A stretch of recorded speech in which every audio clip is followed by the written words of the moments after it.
Sri Ratnaya.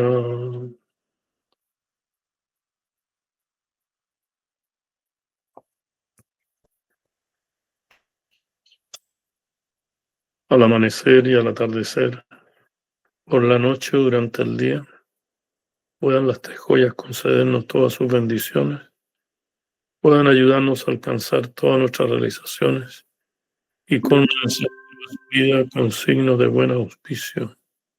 Soha, Soha, Soha, por el poder de la verdad, por la atención de todos los seres humanos, por la bendición de todos los seres santos, por la bendición de Guru Buddha Shakyamuni, paz y felicidad por siempre.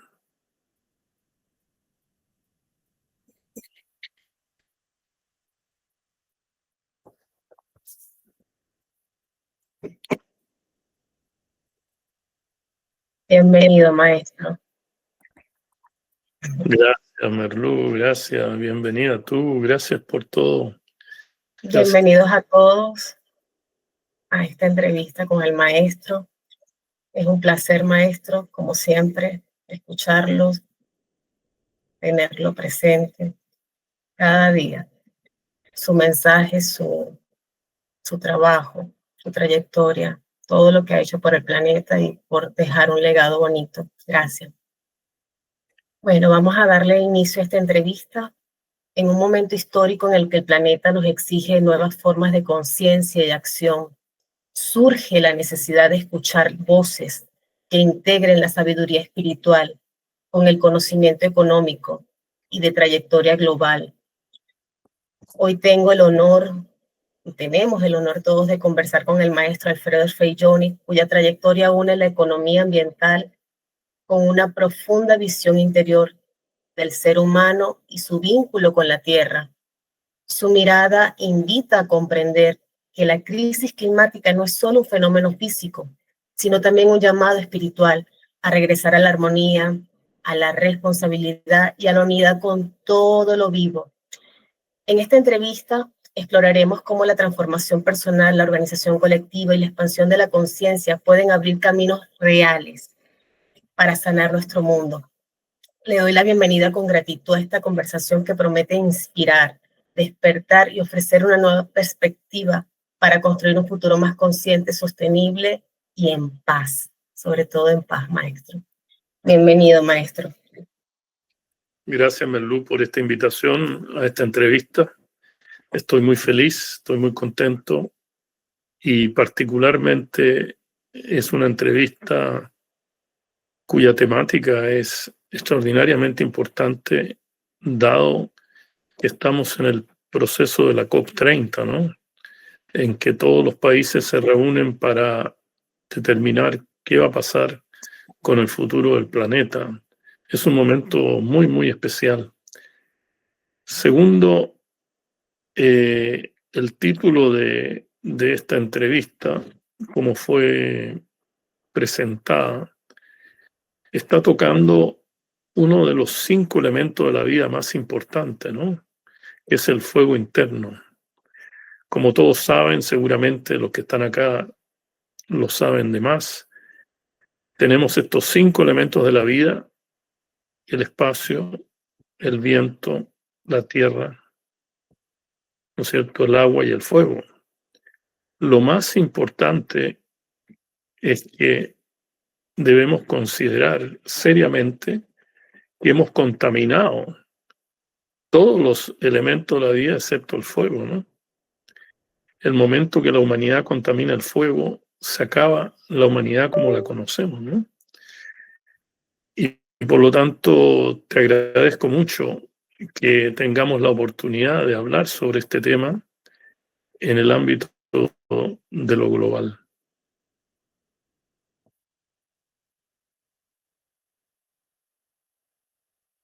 A usted, maestro, gracias.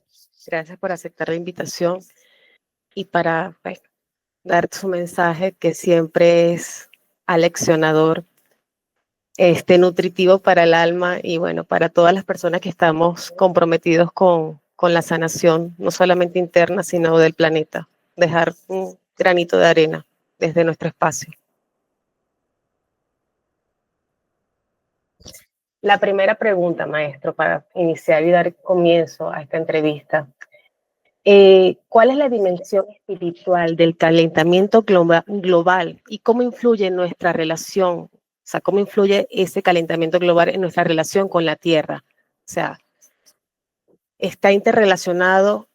¿Lo de adentro es como afuera y lo de afuera es un reflejo de adentro? Sí, mira, esta es una pregunta que por una parte llama a temas que aparecen ser muy, muy fáciles de abordar, ¿no? Y por otro lado, cuando empezamos a abordarlo desde el punto de vista espiritual, nos damos cuenta que necesitamos un esfuerzo extra para entenderlo en su cabalidad. Primero yo quisiera decir algo que es como básico, pero es fundamental, del que el recalentamiento global va más allá de algo material, de algo científico, de algo medible. Naturalmente hay una dimensión material de fundamental importancia, ¿no es cierto?, que todos estamos viendo, cómo la Tierra se sube de temperatura, cuáles son nuestras acciones en relación a eso, cuál es nuestra responsabilidad. Pero yo quisiera decir de que todo en la vida tiene una dimensión material y una dimensión espiritual. Y esto no es un eslogan, esto es algo que surge profundamente de un estado de conciencia. Yo lo digo porque realmente la primera vez que yo tuve la experiencia completa, mágica, de autorrealizar, no de simplemente comprender, no simplemente expresarlo oralmente, cuando yo autorrealicé que la Tierra era un ser vivo, ¿no? O sea, fue una cosa que movilizó, que cambió, que dio completamente vuelta muchas de las hipótesis de trabajo que tenía ya por muchísimos años. Yo tenía la idea, yo tenía esas experiencias de corto plazo, esos chispazos, como decimos en Chile, pero al mismo tiempo otra cosa es cuando uno se posiciona dentro de ese contexto. Por lo tanto, aún, ¿no es cierto?, si yo hablo de como persona, yo tengo mente, cuerpo y alma, ¿no? O sea, yo puedo ver la materialidad de mi cuerpo, pero también junto a ella está, ¿no es cierto?, la mente y el alma, que son aspectos difíciles y no medibles, pero que existen y que nosotros estamos permanentemente en eso. Aún un libro, por poner un ejemplo absolutamente básico, un libro tiene páginas, tiene capítulos, tiene componentes, pero al mismo tiempo tiene ideas, tiene impacto, tiene algo que va más allá, ¿no es cierto?, de lo material cuando uno lee un libro. Cuando hablamos también de los valores, del el sentido de la vida, cuando hablamos de ese sentido de pertenencia, cuando hablamos de nuestra identidad, también son elementos extraordinariamente no materiales, espirituales, que nos van acompañando. En el caso de este recalentamiento de la Tierra, ¿no es cierto?, es importante realmente entender que detrás de él estamos nosotros, que no tiene una existencia simplemente natural. Es decir, que estamos gobernados por al menos 3 tipos de leyes, ¿no? La que conocemos todos los días, la ley humana, ¿no? Esa ley que nos dice, mira, no podemos pasar el semáforo rojo porque si no tienes que pagar un parte. En fin, la ley humana que todos la conocemos. Pero también está la ley natural, ¿no? Esa ley natural que la tomamos como los ciclos del nitrógeno, ciclos del oxígeno, ciclos del agua, etcétera, etcétera, el manejo de los recursos naturales. Hay una parte física, pero también están las leyes espirituales que gobiernan el sistema. Por lo tanto, cuando hablamos del recalentamiento del fuego interno, del recalentamiento de la Tierra, tenemos que considerar no solo las leyes humanas, no solo las leyes naturales, sino también las leyes espirituales. Lo más grave es que estamos tratando de gobernar con leyes humanas en desconexión total, separadamente de las leyes naturales y de las leyes espirituales. A veces nos aproximamos muy bien a las leyes naturales porque tenemos que abordarlas inmediatamente, ¿no es cierto? Pero por otra parte, no hemos considerado las leyes espirituales. Ejemplo de las leyes espirituales, la ley de la interdependencia, ¿no? No somos seres independientes, somos seres interdependientes. ¿Me entiendes? ¿Qué significa eso? Que nacemos dentro de una matriz de vida en que hay una mutualidad con la Tierra, hay una mutualidad con el planeta, en que el planeta nos modifica a nosotros y nosotros modificamos al planeta. Porque cuando entendemos que el planeta es un ser vivo, significa que tiene energía, que tiene comportamiento, que tiene memoria, pero tiene conciencia. Y la danza de este calentamiento de la Tierra es una danza entre la conciencia de la humanidad y la conciencia de la Tierra como ser vivo. Y ahí se produce esto y no podemos dejarlo afuera. Una segunda ley es la ley de la correspondencia, que tú lo mencionaste en tu introducción, ¿no? Lo interno es como lo externo es como lo interno. Y tampoco eso es un eslogan, eso es algo difícil de entender, porque el 90% de la humanidad se va para afuera a resolver y no se va para adentro a resolver. Y lo maravilloso de esta ley es que tenemos el poder interno para cambiar lo externo.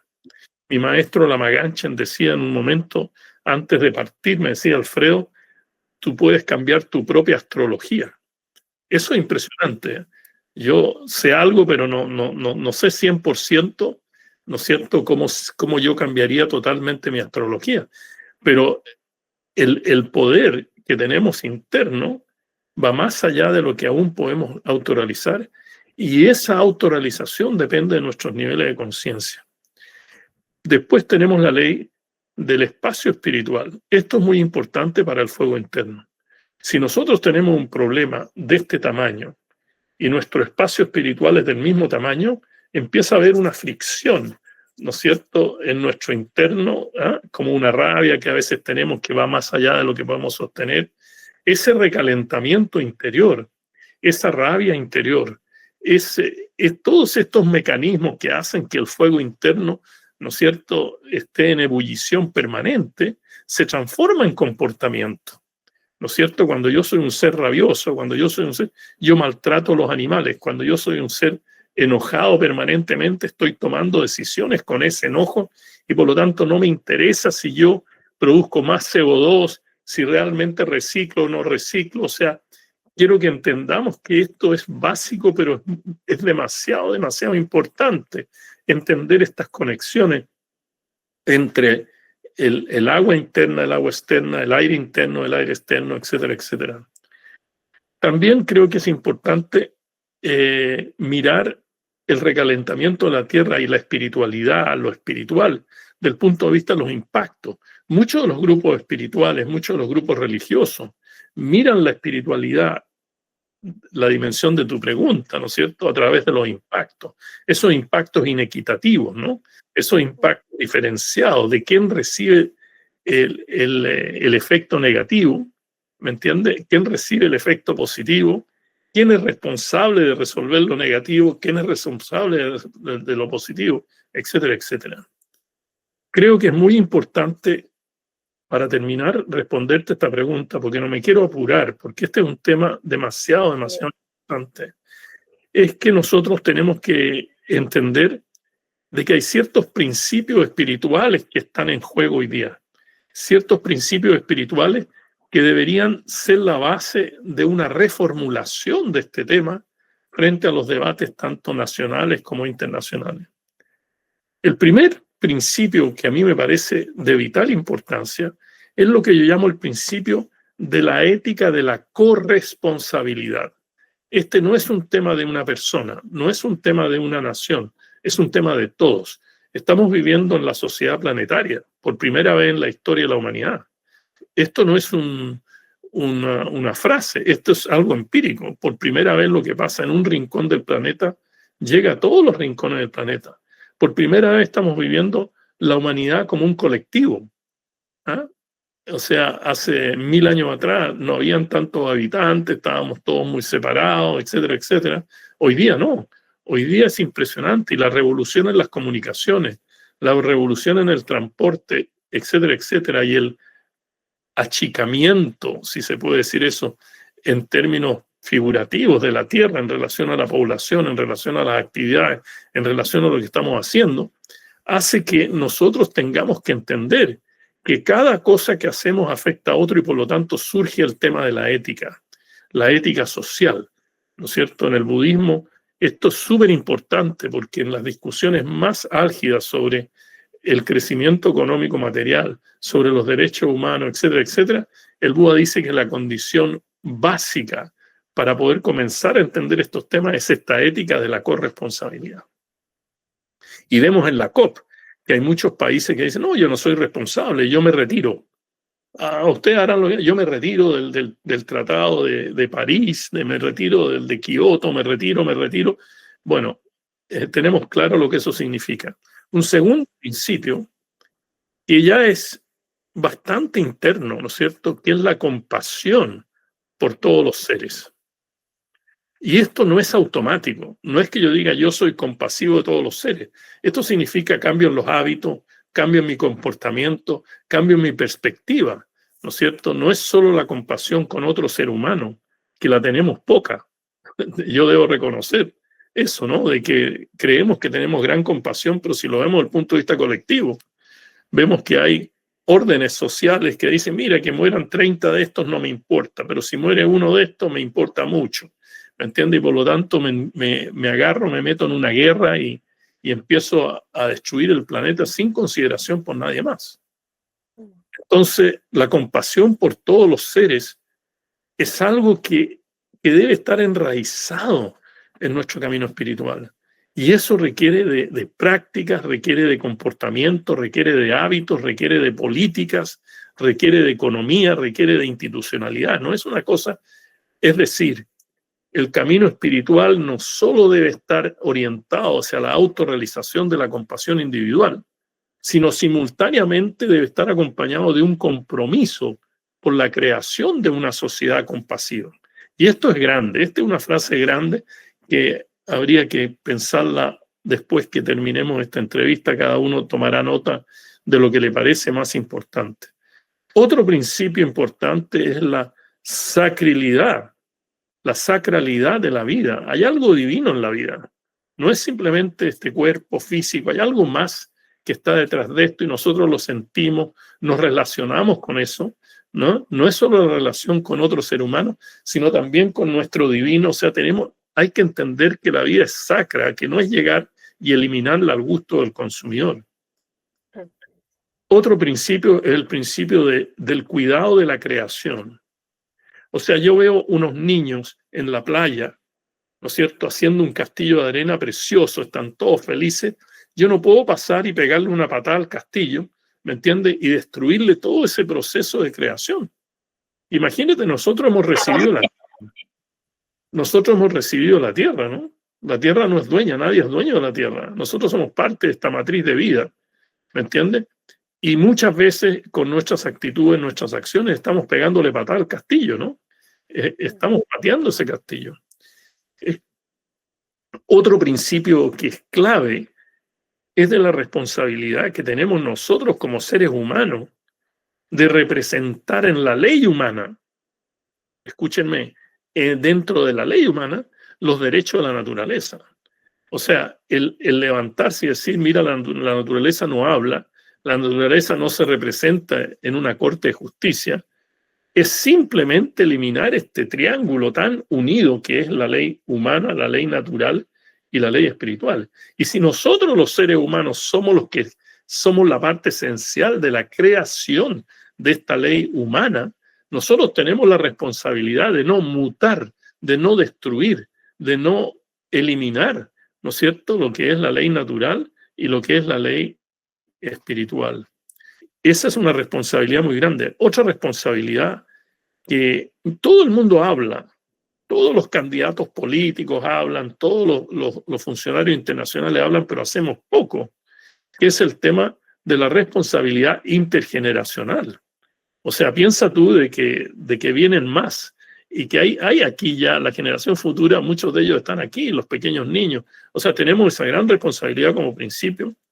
Y finalmente, ¿no es cierto?, es el principio del despertar de la conciencia colectiva.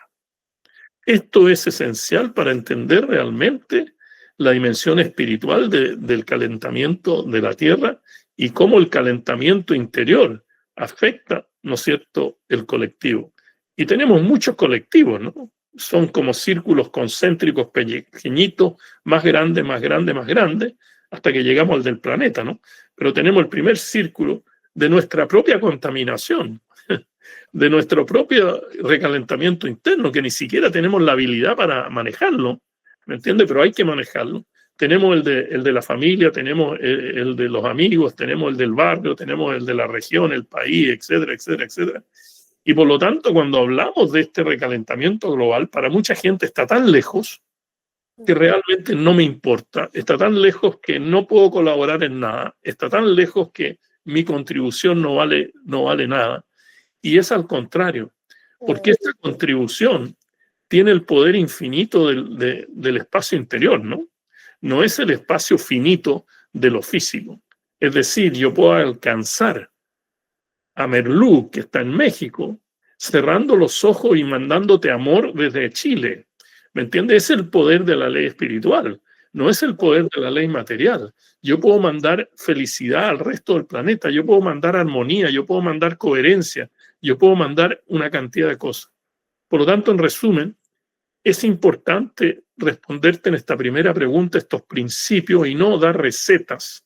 ¿Me entiendes? Porque es una pregunta amplia que cada uno tiene que posicionarse donde está y cómo quiere avanzar en esto. Gracias, maestro. Muy interesante y sumamente importante estas dimensiones. O sea, creo que son clave y parte fundamental para poder tener unas bases para construir algo bonito, tanto interior como exterior. Ok, la segunda pregunta es, desde su perspectiva, ¿de qué manera el ser humano puede abordar esta realidad que hoy nos desafía como especie? O sea, ¿qué camino? Claro. Mira, si uno usa, digamos, la metodología del budismo, el primer paso es identificar las causas y condiciones, ¿no? O sea, para poder realmente decir, mira, cómo lo abordamos, tenemos que conocer qué es lo que vamos a abordar, cuán conscientes estamos de lo que vamos a abordar y cuán autorrealizados estamos como para caminar ese camino y abordarlo, ¿no? Yo diría de que lo primero que condiciona la respuesta a esta pregunta es la realidad que vivimos hoy día. Ya lo dije en la primera pregunta, que una de las realidades más importantes que vivimos hoy es la sociedad planetaria. Por lo tanto, la ley de la interdependencia y la interconectividad están en su máxima expresión. O sea, tenemos que tener mucho cuidado, ¿no es cierto?, de cómo lo vamos a abordar, porque vamos a tocar un punto de la matriz y toda la matriz va a empezar a sentir ese punto. No es como antes uno dice, mira, yo puedo apretar este punto, pero a lo mejor no llega a ninguna parte. Entonces, lo segundo es que estamos viviendo la era del ciudadanismo. Es decir, ya no es tanto el Estado-nación el que ordena, a pesar de que todavía tiene un poderazo, ¿me entiendes? Y lo vemos en términos de este tema del recalentamiento de la Tierra, cómo los estados soberanos deciden no hacer, o hacer poco, o hacer mucho, o retirarse, o entrar en estos tratados. Pero lo importante cuando uno dice que estamos en la época del ciudadanismo es que abordar esto requiere, por necesidad, por realidad, la participación ciudadana. Digamos, no es abordarlo yo separadamente de ti.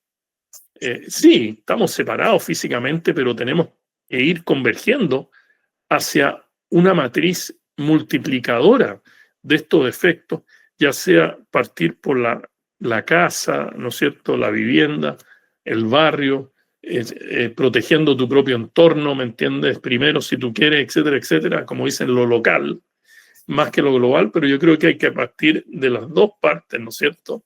Y en esto, el ciudadanismo es muy, muy importante, y me voy a referir a eso en un segundo. Lo tercero es que hay como una tendencia de contrarrestar el mercado como mecanismo de abordar cosas, ¿no es cierto?, hacia los derechos. Y esto complejiza un poco la pregunta de cómo abordarlos. Es difícil hoy día abordar estos temas sin tener estas estructuras de derechos, sin tener claridad sobre estas leyes. Pero desde el punto de vista material, ¿no es cierto?, para ir de lleno en respuesta sobre esto, en lo material tenemos que entender de que lo que estamos viviendo es el resultado de un sistema económico y político que no tiene como base la sustentabilidad. O sea, no podemos dejar de decir eso. O sea, el recalentamiento de la Tierra no es una cosa que surge solo. Claro, hay partes que son así por la naturaleza del fenómeno, pero todos sabemos, ¿no es cierto?, los números los dicen, las estadísticas lo dicen, ¿no es cierto?, que hay un sistema económico. Y cuando hablo de un sistema político, hablo de la gobernanza, ¿no? Hablo de quién toma decisiones respecto a este tipo de cosas. Hoy día tenemos como doctrina social en general, estoy hablando en general, una doctrina muy materialista, muy individualista. Yo creo que independientemente de dónde nos posicionamos en este planeta, es obvio que somos la minoría los que no estamos en esa cosa, ¿no es cierto?, de la carrera material, de la carrera individualista, del ego social, del ego político, del ego económico, del monopolio y todo eso, pero la realidad es que, en general, existe hoy día un gran vacío de doctrina social, ¿me entiende? Y eso es fundamental en el abordar. No podemos abordar cosas como reciclar, reutilizar, etcétera, etcétera, que son todo básico, y no me voy a referir a eso porque veo los nombres de la gente que está acá y conoce muy bien este tema. Estoy hablando de abordarlo desde el punto de vista de crear una nueva doctrina social. ¿Me entiendes? Y ese ha sido un trabajo que estoy haciendo en los últimos 12 años, ¿me entiendes?, fuertemente, de reencontrar una cantidad de componentes nuevos que permitan que realmente este tema de la discusión sobre el recalentamiento de la Tierra y cómo abordarlo no sea como una espinilla separada de todo el resto, como algo, oye, ya estamos en la COP y lo vamos a solucionar. Es muy difícil, porque cuando una vez que la COP decide qué es lo que hay que hacer y cómo abordarlo, entra en un sistema institucional, entra en un sistema político, entra en un sistema económico que contradice completamente cómo abordar el tema. Por ejemplo, cuando yo era pequeño, y ya bastante años atrás, porque estamos medio vejete, cuando yo era pequeño, nadie hablaba sobre los bienes comunes de la humanidad. Era muy poco, nadie pensaba que se iba a agotar el aire puro, de que se iba a agotar el agua limpia, que se iba a agotar el espacio no contaminado, que se iba, en fin, que la tierra no se iba a contaminar. Estoy hablando de los suelos, de la estructura, de su composición. Hoy día, los temas que tratamos son temas todos globales, son temas de los bienes comunes de la humanidad. ¿Cuál es un bien común? El servicio que provee el medio ambiente es un bien común, ¿no es cierto? Como hay un mal común, que es el recalentamiento global. Pero esto es muy, muy importante, que estamos en una era en que la institucionalidad debe ser abordada, ¿me entiendes? Porque hoy día la ONU y todas estas organizaciones no tienen esa capacidad, no tienen una constitución en un sentido literal, de charter en inglés, ¿no es cierto? Una constitución que realmente sea conducente, ¿no es cierto?, a abordar el tema del recalentamiento de la Tierra, del recalentamiento interior, a través de la educación, el recalentamiento interior, a través de la meditación, del yoga, de la práctica. Por lo tanto, tenemos acá un tema fundamental de gobernanza. O sea, si yo tuviera que abordar esto, yo tomaría estos elementos, cambiemos el sistema económico, cambiemos el sistema institucional, cambiemos el sistema de gobernanza, pongamos la atención en los bienes comunes de la humanidad y pongámonos de acuerdo en un mínimo vivible, ¿no es cierto?, para poder avanzar, y no en una visión muy linda, holística, inmensa, pero que nadie va a lograr ponerse de acuerdo. Pongámonos de acuerdo en lo que no queremos, ¿me entiendes? Y veamos si podemos partir por eso. Del punto de vista espiritual, el recalentamiento de la Tierra es el reflejo de un nivel muy bajo de conciencia. Por lo tanto, si tú me preguntas cómo abordarlo, aumentar el nivel de conciencia. Y eso para muchos de los que están acá lo están haciendo, están trabajando en eso, todos estamos trabajando en eso, pero necesitamos sistemas e instrumentos más eficientes desde el punto de vista colectivo.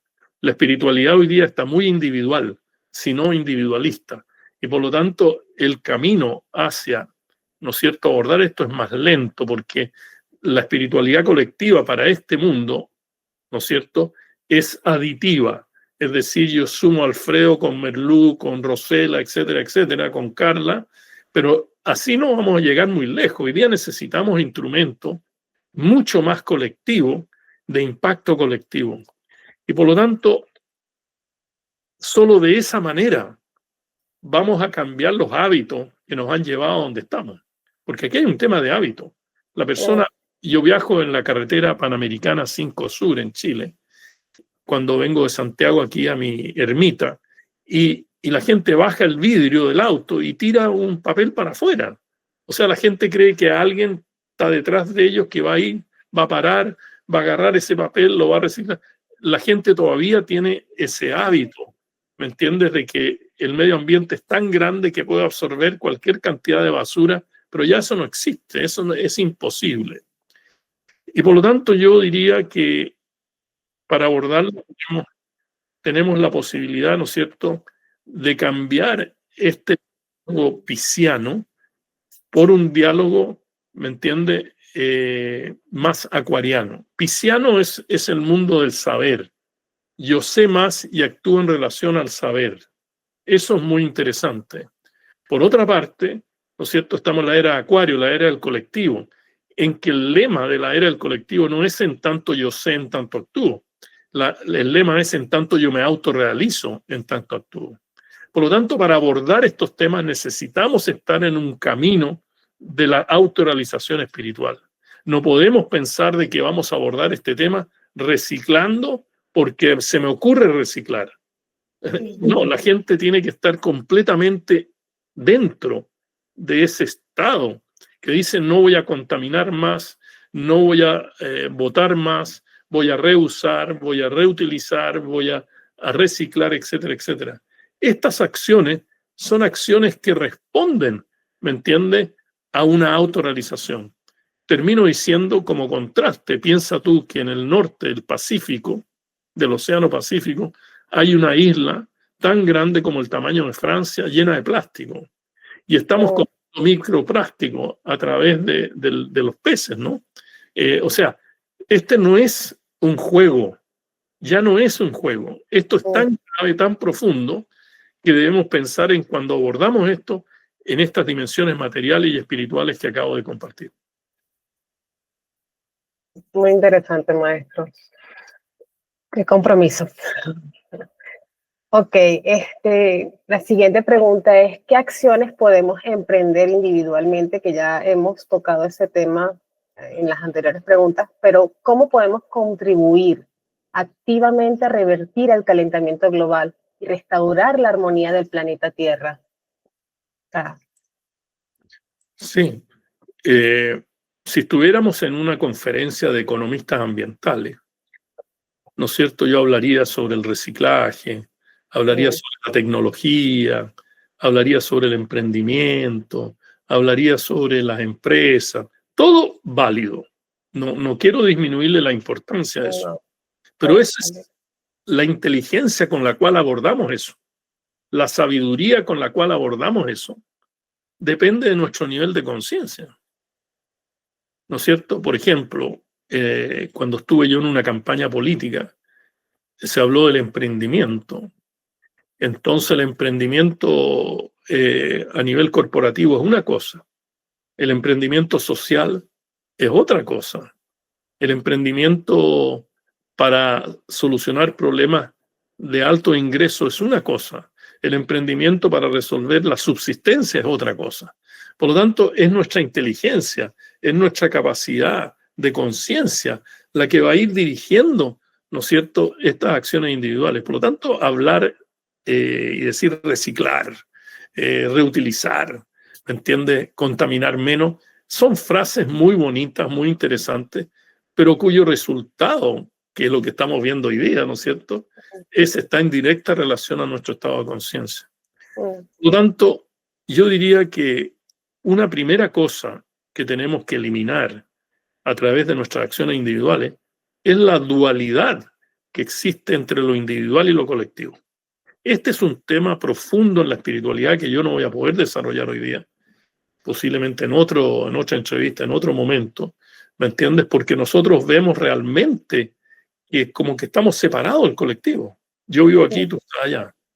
La empresa contamina el río en la parte alta de la cuenca y los tipos que sufren la contaminación están en la parte baja de la cuenca y por lo tanto yo no veo eso o no me intereso en eso y sigo, ¿me entienden?, en este ciclo de separación entre lo individual y colectivo. Así como hablamos en la otra pregunta de la separación entre lo interno y lo externo, la ecología interna y la ecología externa, también tenemos que ver este tema de la separación entre lo individual y lo colectivo. Y hay muchos métodos para lograr eliminar esta dualidad. Lo otro que es participar activamente y empoderadamente en las decisiones que nos afectan a nosotros. Mucha gente como que se aburrió, se retiró y deja que otros tomen decisiones por nosotros. Entiendo perfectamente la desesperación, porque yo también la tengo, de no poder llegar a esos niveles de decisiones en los cuales se están tomando decisiones que nos afectan a todos. Pero eventualmente, cuando entremos en esos procesos, tenemos que entrar completamente empoderados. ¿Qué significa empoderado? Tengo que entrar con mi proceso de autorrealización. Tengo que entrar con las ideas claras. Tengo que entrar con una propuesta que me identifica. No llegar con causas, ¿me entiendes? Y con eslogan, porque finalmente la maquinaria te las muele, te las tritura y desaparecen. ¿Me entiendes? O sea, tenemos que en nuestros países desarrollar no solo democracias representativas, sino democracias deliberativas. Es decir, que podamos discutir la cosa, no votar cada 4 años, cada 6 años, sino que es ser parte de los procesos. Y eso requiere de empoderarse. Tú no puedes entrar a un debate, a una discusión, a abordar tus acciones individuales si no tienes empoderamiento propio. Y eso requiere de un empoderamiento no solo externo, tener algo material, tener financiamiento, tener capacidad organizacional, tener el deseo de crear nuevas instituciones, sino también un empoderamiento interno. ¿Quién soy? ¿Para dónde voy? ¿Dónde estoy? ¿Cuál es mi desarrollo del ser? ¿Y cuál es el desarrollo de mi interser? ¿Cómo me relaciono con los otros? ¿Cómo entro al interser? Tú no puedes entrar en este mundo de participación, que es el interser, tú, yo, nosotros, sin realmente tener un poder interno del ser. Y sigo enfatizando la línea espiritual. No quiero enfatizar la línea material. Yo no quiero hacer aquí un texto de soluciones de lo cotidiano, porque nuevamente llegamos a eso y eso muere porque no tenemos una visión de esta parte espiritual. Yo diría que si me paro en el punto de vista del cristianismo, hay muchas acciones, ¿no es cierto?, que el cristianismo ofrece. Si me paro en el punto del islamismo, el islamismo también ofrece, el protestantismo también ofrece, el budismo también ofrece. Yo simplemente quisiera compartir, ¿no es cierto?, de que en el budismo hay maneras de hacer estas acciones individuales. Por ejemplo, está la enseñanza de las 4 nobles verdades. Las 4 nobles verdades son la verdad del sufrimiento, las causas y condiciones del sufrimiento, el cese del sufrimiento y el camino hacia el cese del sufrimiento. ¿Okay? La segunda y la cuarta son caminos concretos para que la gente haga acciones individuales. La primera, ¿no es cierto?, es las causas y condiciones, ese es el número 2, ¿no? Una vez que conocemos lo que es el sufrimiento, podemos encontrar sus causas y condiciones. Por lo tanto, comencemos eliminando causas y condiciones de este recalentamiento interior, de nuestro fuego interior, como también del recalentamiento a la Tierra. No es fácil, pero no nos queda otra. O sea, no hay otra. De lo contrario, la espiritualidad es una teoría. La espiritualidad se transforma en algo tan abstracto que no tiene ningún sentido. No, hay que estar ahí. Y el segundo camino de las 4 nobles verdades es la práctica de las virtudes. ¿No es cierto? Dice, el camino hacia el cese del sufrimiento. Es la práctica de las virtudes. Y lo que vamos a ver en un momento es que, digamos, lograr una virtud como la compasión, ¿te acuerdas que hablé sobre la compasión de todos los seres? Generalmente va acompañada de la autorrealización de otras virtudes. No puede haber compasión sin haber amor. No puede haber compasión sin haber justicia. Por lo tanto, es un proceso mancomunado de autorrealización de muchas virtudes. Y lo último que quiero, quizás lo penúltimo, es el óctuple sendero, ¿no? El noble óctuple sendero.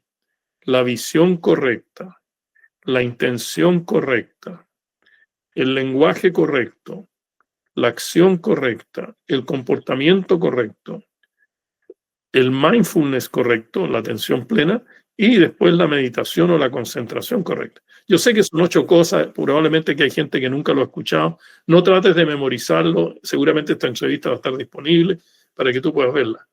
Pero lo primero que dice el Buda es que tienes que tener la visión correcta. Sin la visión correcta no llegamos a ninguna parte. Y el 8 es la meditación correcta. ¿Me entiendes? Para poder seguir en estas espirales de crecimiento, tienes que unir tu interno con la visión y cambias tu interno, cambia la visión nuevamente y así vamos, ¿no es cierto?, creciendo individual y colectivamente. Entonces, ahí hay otro modelo, simplemente una sugerencia, otro modelo de aporte individual. Y finalmente están las 5 abstenciones en el budismo, las 5 abstenciones. Me abstengo de matar. Pero cuando hablo de la abstención de matar, no estoy simplemente hablando de matar a una persona. Estoy hablando de matar los animales, de cortar los bosques nativos. O sea, estamos hablando de la muerte en un sentido general. Lo segundo es no robar. No estoy hablando de quitarte tu billetera, quitarte tus lentes o tu collar. Estoy hablando de robar en el sentido que estoy extrayendo mucho más de la naturaleza de lo que yo le doy a la naturaleza. Entonces, estos principios que fueron enunciados hace 2600 años atrás tienen que ser un poquito traducidos a la realidad global que vivimos. El no intoxicarse. Imagínate tú que en Chile hubo un estudio de la Universidad Católica de Talca que dice que el 85% de los niños en áreas rurales están contaminados por pesticidas y herbicidas. No es solamente la intoxicación de la droga, del cigarrillo, del alcohol, que es lo tradicional en esa época. Estamos hablando ahora de procesos de intoxicación brutal. Estamos hablando de la contaminación de la tierra. Estamos hablando de la contaminación de los alimentos, ¿no es cierto?, que tienen herbicidas, pesticidas, hormonas, ¿no es cierto?, productos de contaminantes, productos que aumentan nuestro deseo por el producto porque tienen aditivo, porque tienen adictivo. Bueno, eso también es parte de esta conversación sobre, ¿no es cierto?, la toxicidad. El comercio, decía el Buda en esa época, 2600 años atrás, el comercio de niños, de mujeres, el comercio de bombas, el comercio de cosas que son malas, como es el comercio del CO2, porque en el fondo el CO2 es el fruto de un comercio, es el fruto de una producción, y esa producción tiene comercio detrás de ella, tiene tecnología detrás de ella. Por lo tanto, yo diría que si queremos tomar un solo elemento de los 5 elementos en la ecología externa, a la cual todos nos podríamos abocar hoy día, decisión arbitraria de Alfredo Zweig, cada uno hace lo que le corresponde, es el agua. Yo creo que podemos hacer algo muy importante con el agua, que está detrás de la producción, detrás de los bosques, detrás del agua. No hablo solo del agua dulce, hablo también del agua salada, está detrás de los ríos, de los mares, etcétera, etcétera. Interesante, maestro. Mucho por trabajar. Ok, maestro, ¿Podría compartirnos su visión de cómo podemos organizarnos como sociedades ecológicas más conscientes y sostenibles? Bueno, ahí esta es una pregunta abierta, ¿no? Es una pregunta abierta Mm, que depende mucho de dónde vive la gente y todo eso. Por ejemplo, podemos pensar en las comunidades ecológicas que están surgiendo en América Latina. Hay cientos ahora y cientos de comunidades ecológicas de jóvenes y menos jóvenes que han decidido cambiar su forma de vida, cambiar su manera de abordar el planeta en forma autosuficiente, en forma autosustentable, en forma regenerativa, etcétera, etcétera. ¿No es cierto?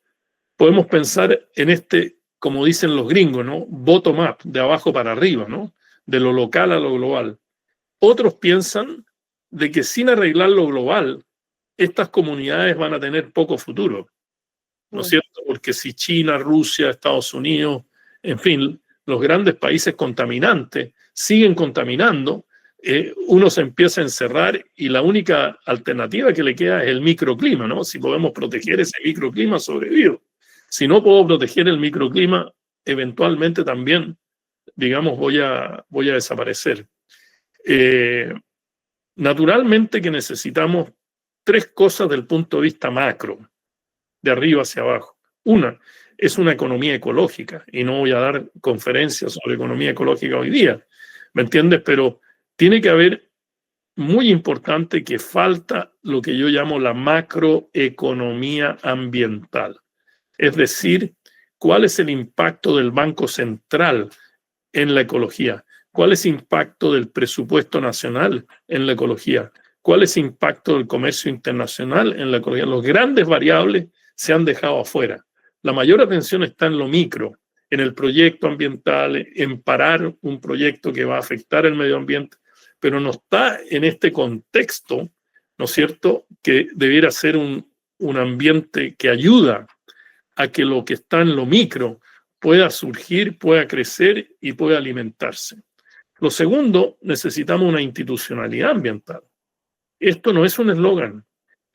Las institucionalidades de nuestros países, a nivel de gobierno, a nivel privado, están tan segmentadas que el Ministerio de Obras Públicas no habla con el Ministerio de Industria, no habla con el Ministerio de Economía, no habla con el Ministerio de Minería, etc. O sea, tenemos que pensar en una columna vertebral que sea capaz de reorganizar esta institucionalidad hacia la sustentabilidad del desarrollo. Y tercero, ¿me entiende? El reconocer que tenemos la ecología interna y la ecología externa. No podemos solo tener una visión de la ecología externa sin tener una visión de la ecología interna.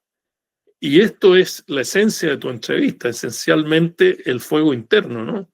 O sea, ¿cómo podemos multiplicar nuestra capacidad de ser y de hacer a través de la sanación de los 5 elementos de la vida, ¿no? Y ahí la Maganchen, mi maestro, con la autocura tántrica, ¿no es cierto?, ofrece muchas maneras de practicar y practicar y practicar, y se va multiplicando, multiplicando, multiplicando. Ahora, yo te daría una lista que para mí fue muy importante cuando yo estuve en la parte macro de mi país, de esta visión, ¿no es cierto?, los componentes de esa visión. Lo primero es el ordenamiento territorial. No podemos dejar que el mercado decida qué hacemos con esta tierra, qué hacemos con este borde costero, qué hacemos con este recurso forestal. Tiene que haber algo más. Y ahí aparece todo lo anterior que hablé yo sobre el empoderamiento, sobre la participación, etc. Segundo, tenemos que definir la tasa de uso de nuestros recursos renovables y no renovables. ¿Cuán rápido? Hoy día, el ritmo de uso, de extracción de los recursos, depende del precio del recurso. O sea, si sube el precio del cobre, sacamos más cobre. Si baja el precio del cobre, sacamos más cobre. Sube el precio del petróleo, sacamos más petróleo, etcétera, etcétera. Esto hay que revisarlo, esto hay que mirarlo, porque es la fuente de la destrucción de muchos sistemas ecológicos. Tercero, debemos decidir, y este es un tema súper ético que me encanta y estoy muy metido en eso, discutiendo con mucha gente, ¿Qué es lo que tenemos que dejarle a las generaciones futuras? O sea, ¿qué no vamos a tocar? La gente dice, no, maestro, es que ahora el precio está perfecto, mañana sale una tecnología y nos va a arruinar esto, sale un cobre, ¿no es cierto?, del laboratorio y nos elimina nuestras minas de cobre. O sea, hay un tema súper complejo, ¿no es cierto?, pero no menor, el preguntarnos, ¿no es cierto?, ¿qué dejamos a las generaciones futuras? Somos nosotros En mismos. una familia eso es normal. Los padres batallan, logran conseguir una casa y se la dejan a los hijos y todo el mundo trata de crear una estructura, ¿no es cierto?, que va de generación en generación, pero no podemos hacer que las generaciones futuras que lleguen a este planeta no tengan nada o que reciban el planeta en peor forma de lo que nosotros lo recibimos. Tenemos que entender que hay que hacerse cargo de nuestro propio entorno. Para aquellos que piensan que esto es muy grande, hácete cargo de tu propio entorno. Por ejemplo, hácete cargo de tu dormitorio. Hácete cargo de la limpieza de tu baño. Estoy hablando de esto porque salió un libro muy interesante en Tailandia de una correlación de la relación que tenían los niños con 4 o 5 variables. El baño, el dormitorio, el comedor, la relación con los profesores, la relación con su grupo espiritual, etcétera, etcétera, y qué resultaba de ellos en la vida. Entonces, por muchos años siguieron estos niños, ¿me entiendes? Y se encontró, por ejemplo, y no estoy defendiendo el libro, se encontró de que los niños que son desordenados en el dormitorio, que no ordenan nada, que dejan todo botado, son niños que tienen problemas sociales tremendos. Claro, hay que discutirlo más, pero yo estoy haciendo ejemplo en esta entrevista, en la cual nuestra ecología personal, Alfredo habló de muchas cosas grandes, yo no me siento que me puedo integrar, etcétera, etcétera. Bueno, intégrate en tu dormitorio, intégrate en tu baño, intégrate en tu comedor, intégrate en tu patio, ¿me entiendes? Yo a veces paso delante de ciertas casas y uno se da cuenta que ahí no hay nadie que riega nada, nadie que hace nada, nadie que realmente esté envuelto en eso. Por lo tanto, no te salgas de esta conversación. No te retires como diciendo, mira, yo no tengo nada que hacer.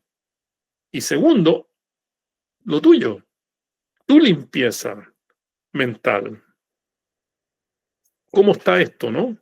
¿Ah? ¿Cómo está tu cuerpo? ¿Cómo tú cuidas tu cuerpo? ¿Cómo tú cuidas tu alma, no?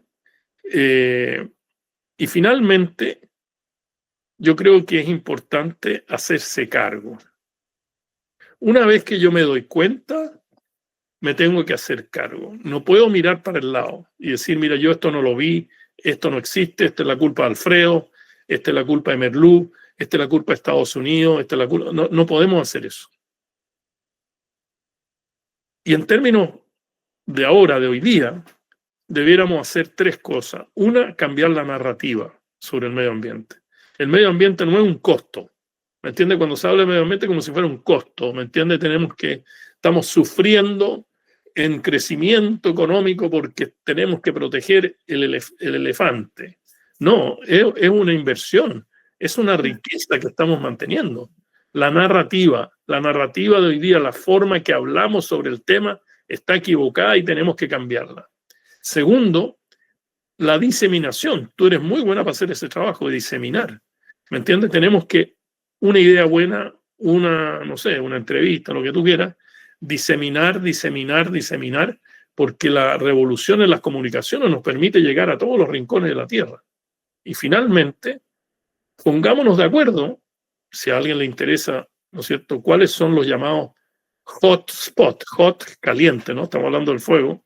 Spot, lugar, ¿no? Lugares que están realmente en mala situación, ¿no es cierto?, en que el fuego interno y externo es muy grande, ¿me entiendes? Y hay problemas serios de contaminación del agua, enfermedad, etcétera, etcétera. Elige un hotspot en tu país, en tu región, en tu provincia, en tu pueblo y resuélvelo, ¿me entiendes? Y no me decir, no, es que mira, esto es muy poco, esto es mucho, no puedo. Bueno, finalmente todo es compromiso. Todo es compromiso. Si no hay compromiso, todas estas preguntas son muy interesantes, pero finalmente no pasa nada. Ok, maestro. Ok, bueno, una quinta pregunta. ¿Considera usted que la paz interior del ser humano se refleja directamente en la paz del mundo? Quisiera empezar con una frase un tanto rimbombante. Que los paradigmas de la paz que se han aplicado hasta ahora han fracasado. Y esos paradigmas han sido de tres contenidos. Uno, el contenido económico, la ayuda económica para que el país crezca y a través del crecimiento vaya, no sé, pensando que no va a estar en conflicto y que no va a estar en guerra nuevamente. Ese es un fracaso, porque eso dice que los países pobres son los responsables de las guerras, cuando eso no es así. Todos sabemos que no hay ninguna relación entre pobreza y ser más violento, o sea, le están atribuyendo a la gente pobre la violencia. El segundo elemento de estos paradigmas es el armamentismo. Es decir, si solo yo tengo una pistola y tú no la tienes, la probabilidad de que yo la saque, la desenvaine es muy grande. Pero si yo sé que tú tienes una pistola, esa es la teoría de ellos, no es la mía, voy a tener más cautela. Es decir, si Rusia tiene bombas nucleares y Estados Unidos tiene bombas nucleares, entonces no va a ser tan fácil apretar el botón. Pero si solo un país tiene las bombas nucleares, se supone que ese país. Entonces, esa era la teoría de un señor que se llamaba Henry Kissinger, que fue el ministro de Relaciones de Estados Unidos de Richard Nixon, en la época que yo estaba en Estados Unidos. Y el tipo armó a Filipinas, a Irán, a Brasil, en fin, a una cantidad de países. Y finalmente las armas terminaron en la oposición, a la cual él estaba tratando de aniquilar. Entonces, hemos tenido una proliferación de armamento en el mundo impresionante. Y están todos detrás de Irán por si tiene la bomba atómica, si no tiene la bomba atómica, quién tiene la bomba nuclear, cómo usarla, etcétera, etcétera. Es un horror. Esa es una aproximación que dice, déjame ir a la guerra para traer la paz. Eso es ridículo. Esa es una frase directa de un presidente de los Estados Unidos. Deme permiso, le decía al Congreso, para ir a la guerra y yo les traigo la paz. Fueron a Vietnam, no veo qué paz se trajo, ¿me entiende? O sea, la paz es con la paz, no es con la guerra. Y finalmente, la negociación. Primero, ¿no es cierto?, lo económico, segundo, el armamentismo y tercero, la negociación. Está perfecto, yo estoy por negociar y me gusta negociar y no me gusta pelear, prefiero seguir negociando. Pero lo importante es saber si hay una autorrealización de la paz entre aquellos que están negociando, porque a lo mejor están negociando otra cosa. La paz no es la falta de conflicto. O sea, que yo diga, mira, vamos a parar la guerra por un mes. Eso no es paz. Eso es parar la guerra por un mes. ¿Me entiende? Por lo tanto, eso. Respecto a la paz interior y la paz mundial, Lama Ganchen, mi maestro, me enseñó que la paz mundial es directamente correlacionada con la paz interior. O sea, no habrá paz mundial si no hay paz interior. Y esto también no es un eslogan, hay que trabajarlo. Uno que ha estado 50 años meditando, uno sabe más o menos de qué se trata eso, ¿no? Y la importancia de eso.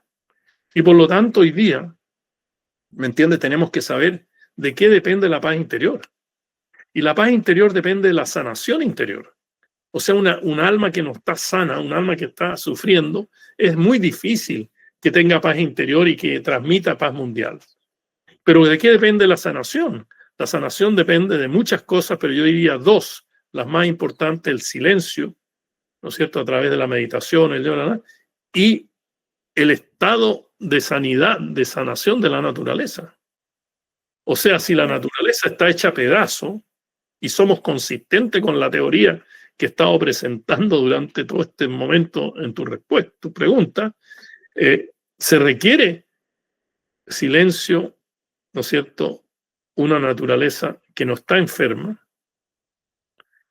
para lograr la sanación, y la sanación logra esa paz interior, y esa paz interior es la fuente de la paz mundial. Yo creo que es importante repetir algo que es básico, pero también no es un eslogan, de que la paz interior es un estado del ser. La paz no se compra ni se vende en el supermercado. O sea, no podemos comprar la paz a través de armamento, a través de lo que tú quieras. La paz es algo que hay autorrealizar. Y por lo tanto, si estás sujeto a la autorrealización, estás sujeto a tu camino espiritual, no solo el tuyo, del ser, sino que estás sujeto a mi camino espiritual, al de Patricia, al de Carla, al de Pedro y a todo el mundo. Nosotros tenemos realmente que caminar ese camino de las virtudes, ¿no es cierto? Y hay virtudes que no necesitan ninguna condición para practicarse. No se necesita ser budista, cristiano, musulmán, etcétera, etcétera. No se necesita tener ni siquiera kindergarten, ni siquiera preparatoria, que es el servicio y el mérito. Servir y hacer mérito. Así que yo diría de que nosotros nos llevemos con nosotros otras virtudes, ¿no es cierto? Con nosotros, meta, amor incondicional, karuna, compasión, mudita, la felicidad, ¿no es cierto?, compartida, upeka, la ecuanimidad, ¿no es cierto? Y si tú quieres un mantra para ti, meta, ¿no es cierto?, karuna, mudita y upeka. Meta, karuna, mudita y upeka. Esto va a estar en la grabación, por lo tanto no necesitas desesperarte que se te olvidó, que algo no. Pero alguien puede ofrecer otras: justicia, equidad, solidaridad, cooperación, etcétera, etcétera. Sí, no habrá paz mundial si no hay paz interior. Qué importante. Ok, maestro. ¿Nos puede hablar un poquito de qué es el efecto Maharishi y cómo puede aportar a la transformación social y ambiental?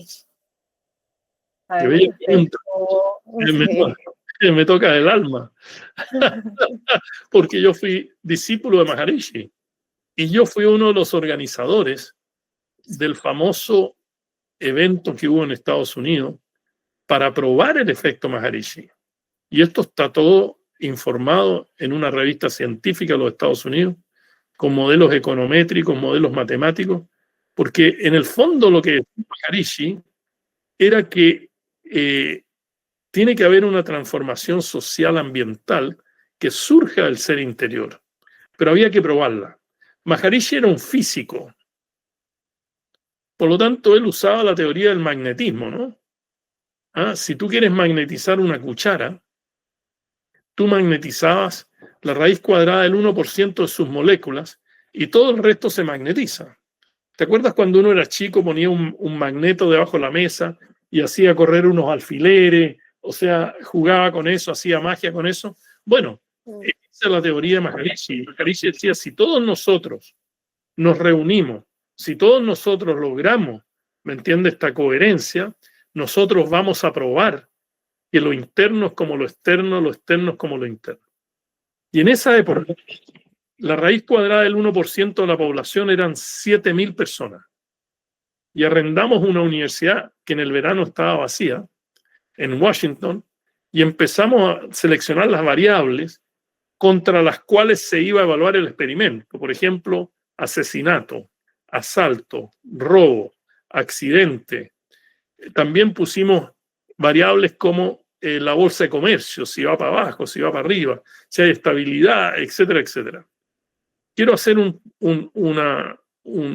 punto muy, muy importante, que nosotros los meditadores no creamos esas variables. Nosotros no somos los que estamos midiéndolo. O sea, nosotros no podíamos falsear el experimento, porque esas variables las produce la policía, el FBI, la bolsa de comercio. O sea, nosotros, las variables que eran las que íbamos a medir y que íbamos a armonizar y estabilizar, eran variables que eran producidas, los números eran producidos por otras agencias.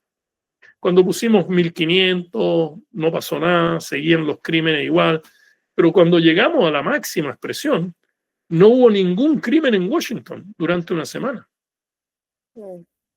Cuando Washington en esa época era la ciudad crimen, yo vivía ahí en ese momento. era la ciudad crimen de todos los Estados Unidos, ¿me entiendes? Y la bolsa de comercio estaba, pero increíble, o sea, sucedió eso. 5 universidades estuvieron a cargo de la medición científica, matemática de eso, ¿me entiendes? Y después esto se publicó en bastantes revistas científicas de los Estados Unidos. Por lo tanto, yo diría que si tú quieres ver la relación entre tu interno y el externo, entre tu fuego interno y el externo, lo puedes ver a través de la armonía, la coherencia, ¿no es cierto? Y esta reducción del estrés social, porque eso también es súper importante, reducir el estrés social, que produce el crimen, que produce la pobreza, que produce la inestabilidad, que produce una cantidad de cosas. Por lo tanto, este experimento requería de meditaciones de altísimo nivel. No es simplemente sentarse y decir Om Muni Muni Mahamuni Shakyamuni Soha. Éramos todos personas que habíamos llegado, que teníamos la meditación Maharishi, que teníamos los niveles avanzados de Maharishi y que teníamos el vuelo yógico. ¿Me entiendes? No estoy diciendo que ese es el único camino, estoy hablando de que se necesitan niveles de conciencia, niveles de meditación altos para lograr los impactos tan grandes que uno quiere lograr. Yo cuando fui candidato a presidente de Chile tenía la idea, digamos, de tener la raíz cuadrada del 1% de la población pagada, como si fueran empleados que hicieran meditación 24 horas al día. Tener grupos que se rotan cada 8 horas de meditación para crear esa coherencia, para crear esa felicidad, para crear eso. Bueno, no salí presidente y por lo tanto eso no se ha dado. Pero hoy día, para terminar, hay que entender de que los estados de conciencia que afectan al ser humano no solo son individuales, sino que son eminentemente sociales. O sea, hoy día el sufrimiento, ¿cómo se dice sufrimiento en Pali? Dukkha.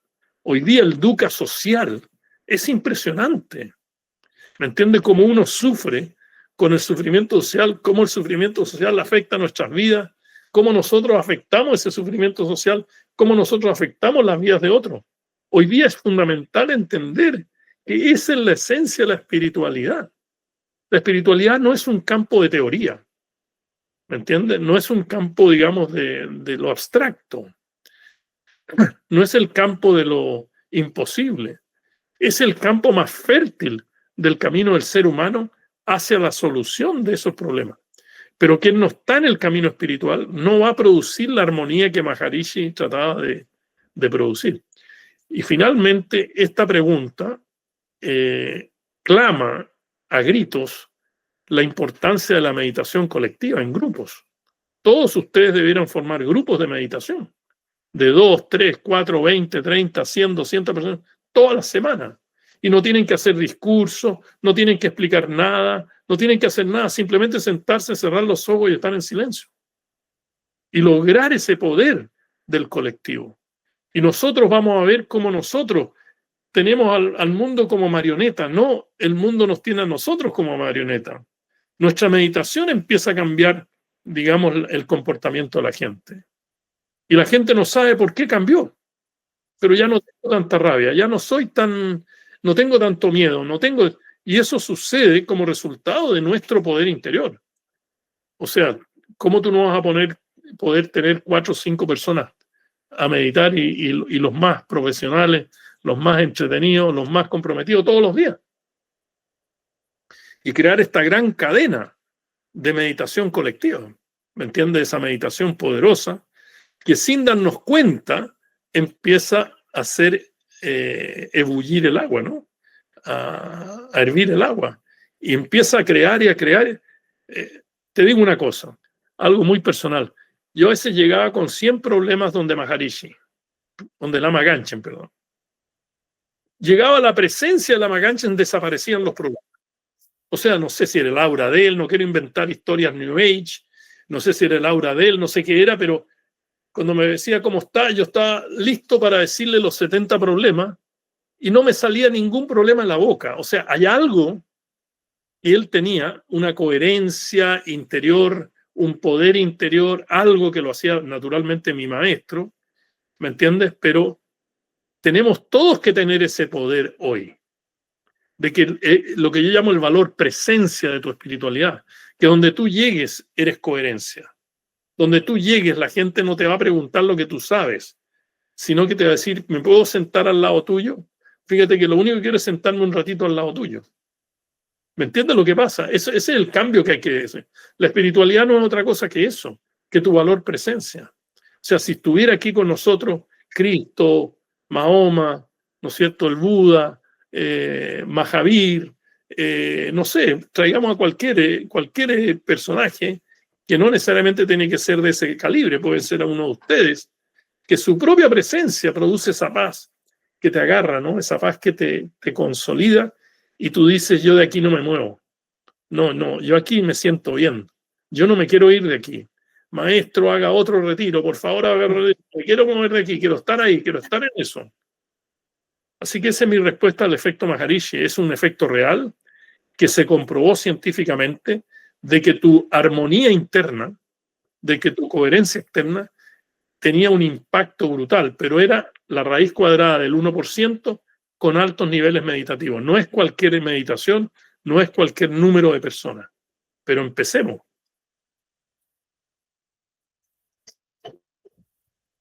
Importantísimo, maestro.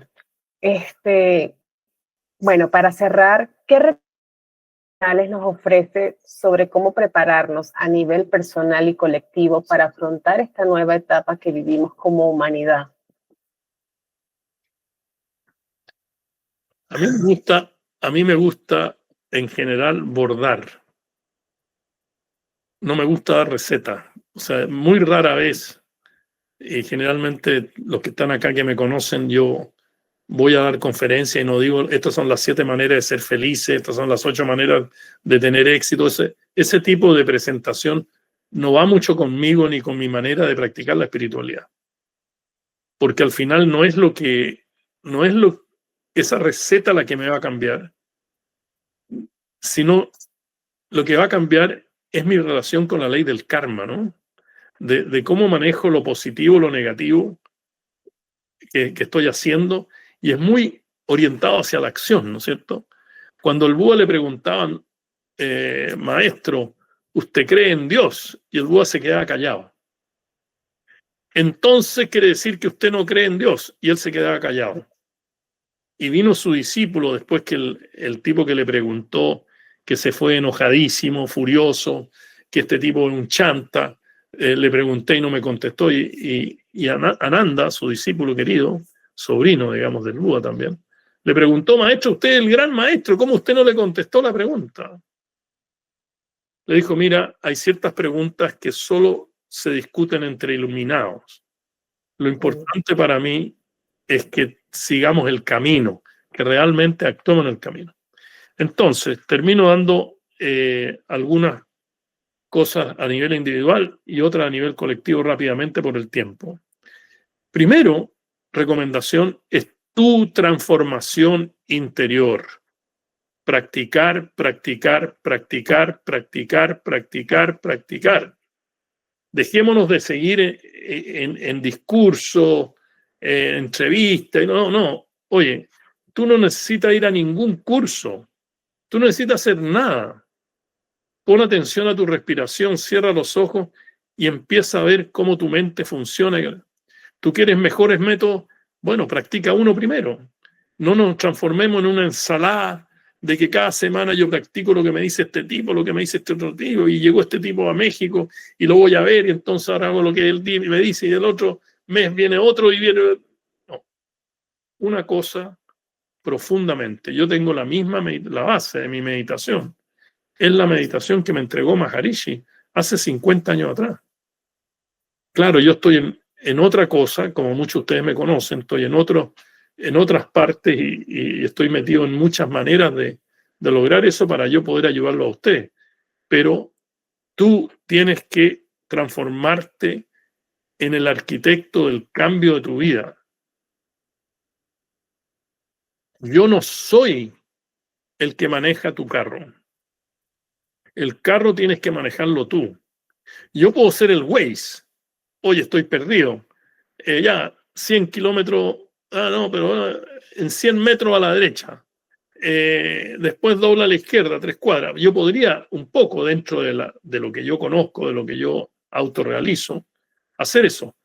Pero la espiritualidad no consiste en que tú entregues tu espiritualidad para que alguien la maneje. Eso no existe. Eso es malo. Esa relación es una relación negativa, no una relación positiva. Yo no soy responsable de tu karma. El responsable de tu karma eres tú, de varias vidas que vienes con eso.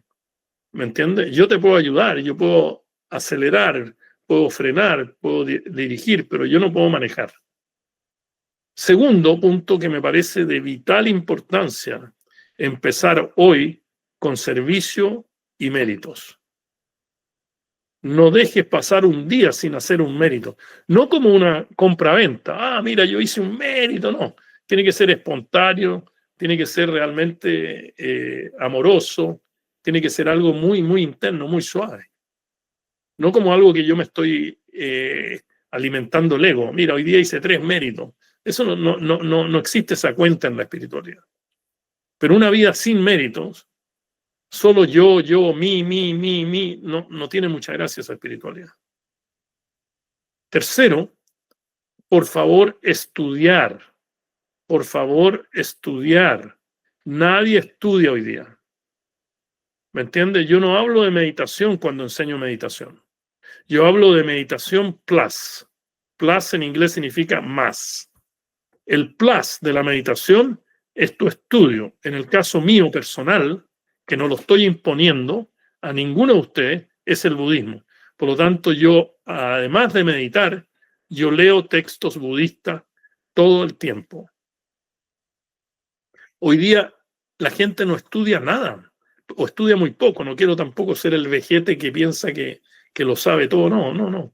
Pero es difícil entrar en debate. Por ejemplo, si yo entro en debate como economista ambiental y tengo un doctorado en economía ambiental, fui el primer economista ambiental del Banco Mundial, 30 años de experiencia en el banco más 15 más fuera del banco, y tú llegas a una reunión y nadie ha estudiado el tema. Es toda una improvisación brutal. No vamos a llegar a ninguna parte. Lo mismo con la espiritualidad. No sacamos nada con crear lenguaje por crear lenguaje si no estamos realmente percolando, ¿no es cierto?, nuestro ser a niveles más altos de conciencia. La gente hoy día usa todo tipo de palabras profundas porque ya las escuchó, entonces ya las usa, ¿no? El karma, el dharma, el samadhi, la iluminación. He usado ya ahora hasta para tomar café, para ponerle nombre a las cosas, a las joyas, nirvana. O sea, es un chiste. Cuando mi maestro me dio mi nombre espiritual, yo casi me caí desmayado. Yo digo, no, esta responsabilidad es demasiado grande, porque es como un mantra para mí. Oye, tú eres esto, tú eres esto, tú eres esto, tú eres esto, tú eres esto. No es fácil. Entonces nosotros tenemos que estudiar más, hacer grupos de estudio. Lo otro es hacer prácticas colectivas. Meditación colectivo, silencio colectivo.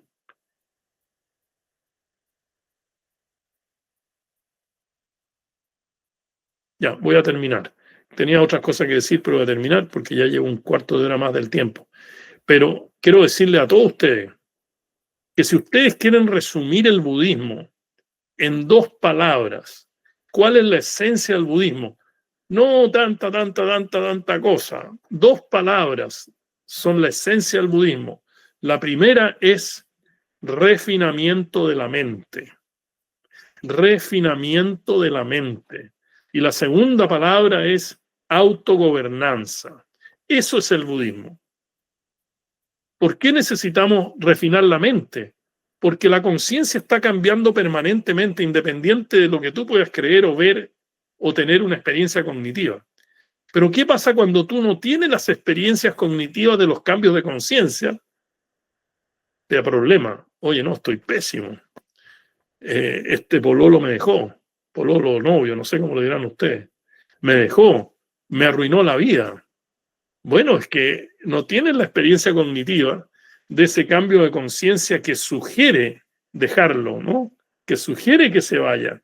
entonces lo veo como una tristeza, lo veo como un palo que me pegan. ¿Por qué, Dios mío, a mí? ¿Ah?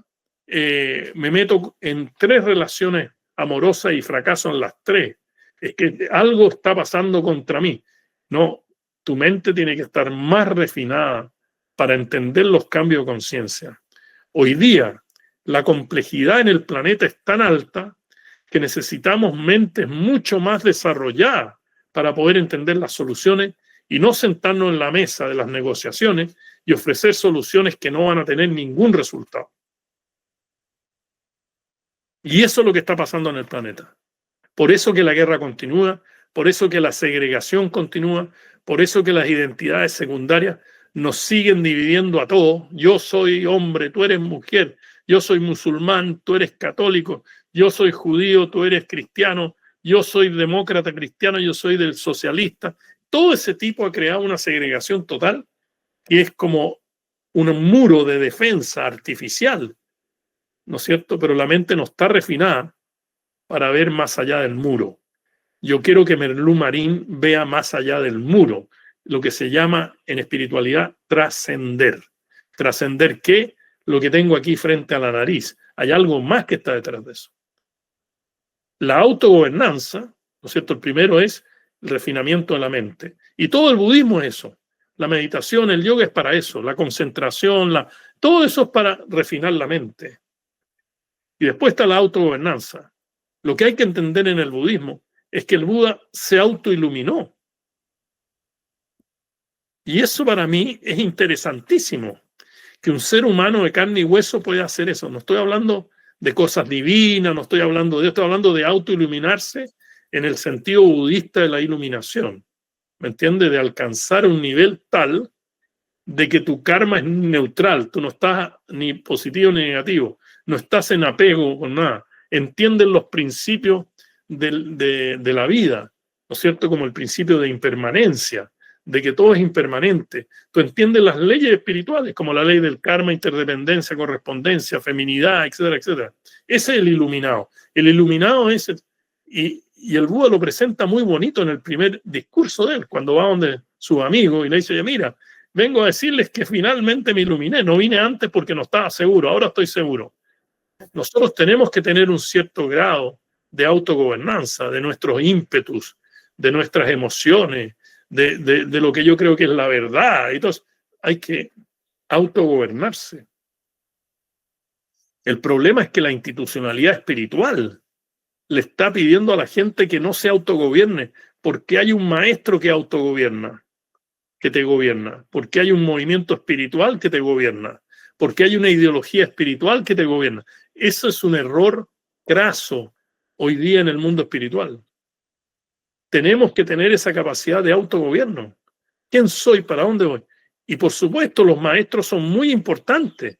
Para mí fue muy importante Maharishi, Yogi Bayan y Lama Ganchen y otros maestros y otras maestras, muy importantes, porque ellos me decían, oye, no, te vaya a chocar aquí, vaya, listo, por lo menos me evitaban y pegarme en la cabeza 4 o 5 veces seguidas, pero también me dejaron que me pegaran en la cabeza y me pegaron en la cabeza varias veces. Termino diciendo muchas gracias por esta entrevista, gracias a todos los que están acá.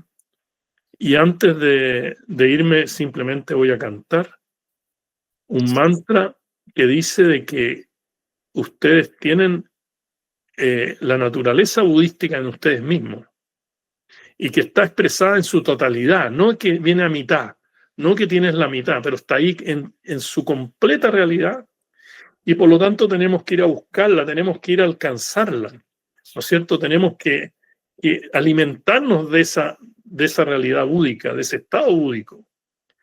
Y este canto dice, Buda, yo sé que no lo estoy haciendo bien, yo sé que cometo errores, yo sé que vengo con un karma terrible, etcétera, etcétera, pero cuando esté cerca de la muerte, recuerda que yo también tengo esa naturaleza búdica, la naturaleza tuya. No me abandones, no me dejes. Por favor, no me dejes porque a pesar de todo, yo tengo esa naturaleza búdica, ¿no es cierto?, a la cual me conecto contigo.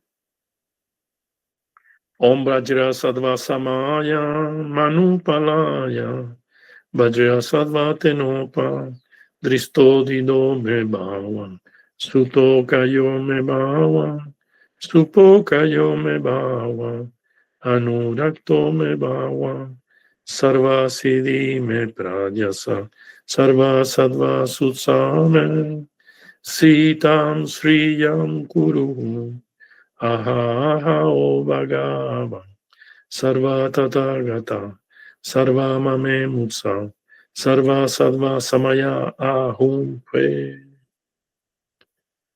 El Maha Mantra Om Muni Muni Maha Muni Shakya Muni Soha. Muni significa capacidad. Om significa crear capacidad. Om Muni Muni, quiero crear capacidad. Maha Muni, Maha es grande, quiero crear gran capacidad. Shakyamuni significa que tenga la capacidad yo mismo de crear mi propia capacidad, ser un autocreador de capacidad. Om Muni Muni Maha Muni Guru Buddha Shakyamuni Soha. Om Muni Muni Maha Muni Guru Buddha Shakyamuni Soha. Om Muni Muni Maha Muni Guru Buddha Shakyamuni Soha. Al amanecer y al atardecer, por la noche durante el día, puedan las tres joyas concedernos todas sus bendiciones, puedan ayudarnos a alcanzar todas nuestras realizaciones y colmen el sendero de vuestras vidas con signos de buen auspicio. Soha, Soha, Soha. Gracias, eterno agradecido. Adiós, que les vaya súper bien, los quiero mucho. Vamos, que se puede. Adiós, adiós. Gracias, maestro. Gracias, Merlú, por organizar esto y por la Gracias a usted. la presencia de la maestra Patricia, en fin, Nieves y tanta gente que está aquí, que son reyes y reinas en este momento. Paola, gracias por estar. Dios. Gracias, maestro.